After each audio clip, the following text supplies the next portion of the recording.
Halo semuanya, kita ketemu lagi di video selanjutnya. Video kali ini mau aku bahas tentang bagaimana kalau aku mendapatkan uang 4 miliar. Nah, bagaimana aku mengelola itu? Jika aku mendapatkan uang 4 miliar di umur 33 tahun, maka yang aku lakukan adalah yang pertama, aku posisinya misalkan aku belum punya rumah, ya otomatis aku akan beli rumah, karena bagi aku kebutuhan papan, sandang pangan pokok itu, sandang pangan itu memang harus primer ya. Nah, ya itu memang primer. Jadi apabila belum punya rumah ya beli aja dulu rumah.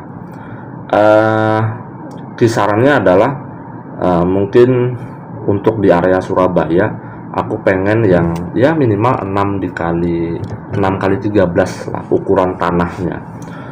Ukuran bangunannya lebih kecil daripada itu nggak masalah, yang penting ukuran tanahnya 6 kali 13 meter. Bagi aku udah cukup, dan carilah rumah-rumah yang harganya itu maksimal 700 juta. Syukur mendapatkan harga 650 juta di area Surabaya ya. Itu otomatis di area pinggiran, nggak masalah, yang penting di kota metropolitan ya. Itu uangnya ya. Jadi sisa berapa tuh? Sisa katakanlah uangnya habis 700 juta dengan segala macam tetek bengeknya, entah itu pajak bangunan dan lain-lain. Berarti sisa berapa tuh? Berarti 3 miliar 300 juta. Maka apa yang aku lakukan? Aku harus berpikir jangka panjang ya. Nah, berhubung aku paham dengan perkembangan bisnis, perkembangan permainan investor, dan aku juga tahu aplikasi-aplikasi yang terpercaya yang sudah diakui oleh OJK, yang tersertifikasi oleh OJK, Otoritas Jasa Keuangan. Dalam hal ini bisa Mandiri Sekuritas, bisa Stockbit, bisa Bibit, bisa Ajaib. Itu adalah aplikasi-aplikasi untuk beli saham. Dan sektor-sektor untuk beli saham itu ada reksadana, obligasi, kemudian FR, kemudian ada juga reksadana itu reksadana uang, reksadana pasar, reksadana dan obligasi, kemudian ada juga saham. Nah, kalau aku ini lebih cenderung kepada saham.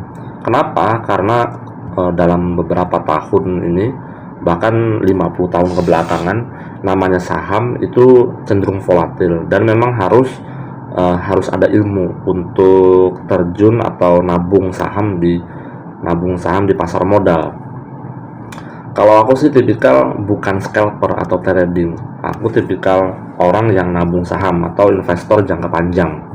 Jadi katakanlah misalkan aku punya uang 500.000, uang dingin atau uang yang tidak terpakai, ya otomatis itu aku cari kesepakatan kepada diri aku sendiri. Misalkan tanggal 25 itu gajian dan sudah didapatkan, sudah dialokasikan, dan uang dinginnya atau uang tidak terpakainya adalah sekian, yaitu otomatis uang itu yang ditabung di sektor saham.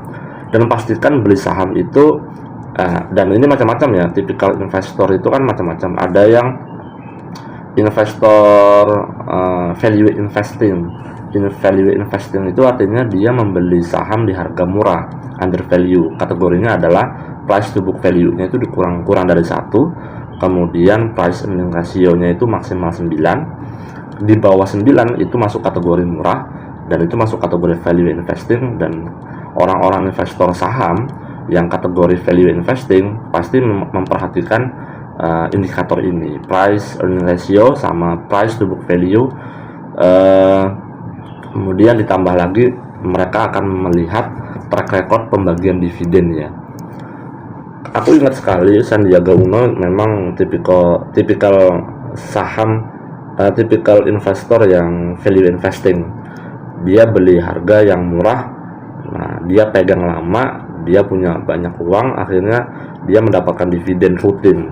Dan dia suka sekali dengan harga-harga yang under value, dan dia kategori nabung juga ya kayaknya.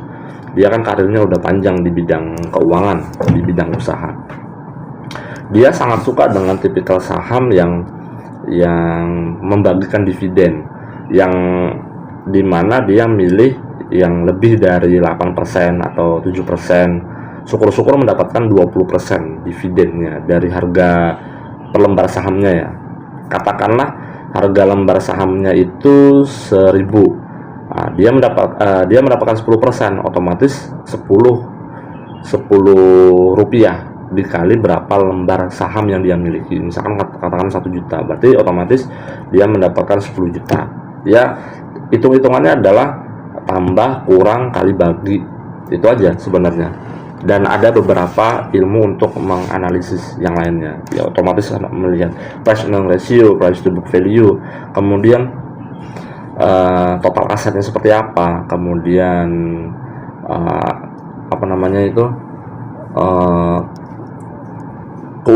kehebatan si perusahaan itu dalam mendapatkan laba per ekuitas. Jadi misalkan ekuitasnya ini berapa, 7 triliun. Nah, dia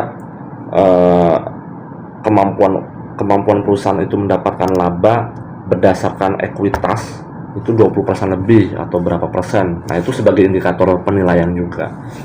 Tetapi bagi teman-teman yang nggak paham saham, otomatis jangan coba-coba dulu, karena kalau ilmunya tidak cukup, belum banyak baca tentang laporan keuangan, ya otomatis jangan dulu. Lebih baik yang cari yang aman-aman aja, seperti beli emas, kemudian beli dinar.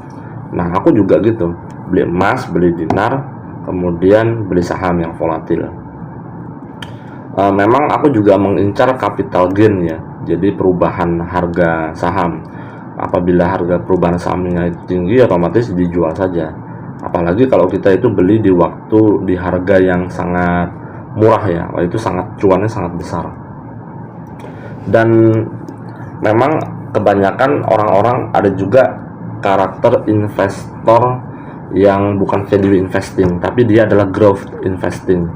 Jadi dia patokannya adalah bukan under value, tapi dia melihat perusahaan ini itu potensi pertumbuhannya sangat besar enggak. Makanya mereka banyak baca artikel, banyak baca ini prospek bisnisnya seperti apa. Jadi dia itu menganalisa itu bukanlah tipikal scalping ya. Kalau orang scalping saham itu otomatis dia melihat pergerakan angka, pergerakan chart begitu, pergerakan batang yang ada di saham. Itu menurutku tidak sehat kalau trading saham itu, karena di satu sisi kamu akan memperkaya si perusahaan sekuritas atau perusahaan yang sebagai orang ketiga ketika kita membeli saham di pasar modal. Jadi kita malah mengayakan si sekuritas itu, bukan kita yang dikayakan. Karena kan setiap pembelian itu pasti ada biaya fee gitu.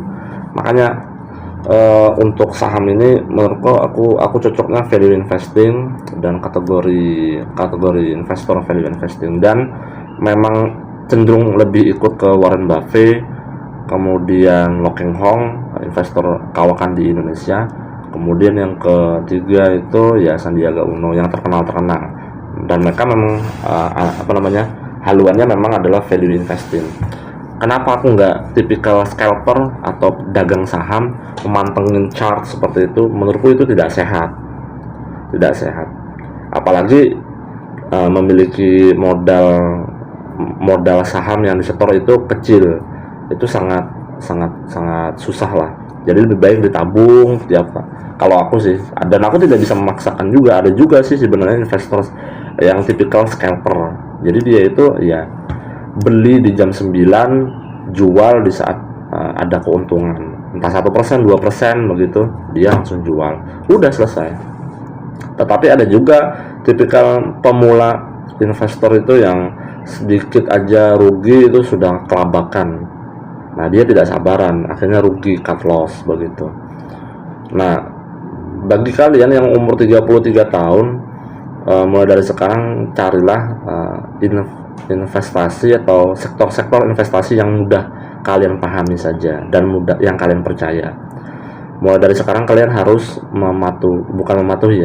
harus melek keuangan, harus melek inflasi, karena inflasi itu kan setiap tahunnya itu sekitaran 3-4%. Jadi kita harus melawannya dengan kita harus menginvestasikan dana kita ke sebuah emiten atau reksadana pendapatan tetap, atau kalau saya saham yang rajin membagikan dividen itu minimal 10% lah.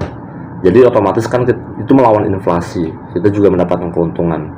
Dan hampir dipastikan kalau harga saham itu sudah masuk kategori kumdet tanggal sekian, kumdetnya tanggal 7 Juni misalkan, besoknya pasti turun harganya. Tetapi jangan langsung dijual, itu jatuhnya otomatis nanti cut loss, walaupun kalian mendapatkan dividen nanti di beberapa hari selanjutnya. Biasanya 1 bulan kemudian pembayarannya akan masuk ke dana sekuritas.